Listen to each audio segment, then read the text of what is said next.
कहानी।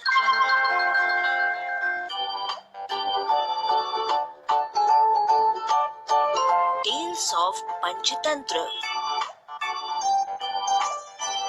पंचतंत्र की कहानियां। नौवीं कहानी, गोलू, मोलू और भालू। गोलू और मोलू पक्के दोस्त थे।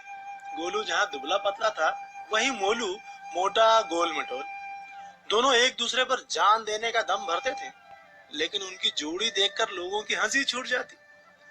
एक बार उन्हें किसी दूसरे गांव में रहने वाले मित्र का निमंत्रण मिला। उसने उन्हें अपनी बहन के विवाह के अवसर पर बुलाया था। उनके मित्र का गांव कोई बहुत दूर तो नहीं था, लेकिन वहां तक पहुंचने के लिए जंगल से होकर गुजरना पड़ता था, और उस जंगल में जंगली जानवरों की भरमार थी। दोनों चल दिए। जब वे जंगल से होकर गुजर रहे थे तो उन्हें सामने से एक भालू आता दिखा। उसे देखकर दोनों भय से थर-थर कांपने लगे। तभी दुबला पतला गोलू तेजी से दौड़कर एक पेड़ पर जा चढ़ा, लेकिन मोटा होने के कारण मोलू उतना तेज नहीं दौड़ सकता था। उधर भालू भी निकट आ चुका था, फिर भी मोलू ने साहस नहीं खोया। उसने सुन रखा था कि भालू मृत शरीर को नहीं खाते। वो तुरंत जमीन पर लेट गया और सांस रोक ली। ऐसा अभिनय किया कि मानो शरीर में प्राण है ही नहीं। भालू घुरघुराता हुआ मोलू के पास आया, उसके चेहरे और शरीर को सूंघा और उसे मरा समझकर आगे बढ़ गया।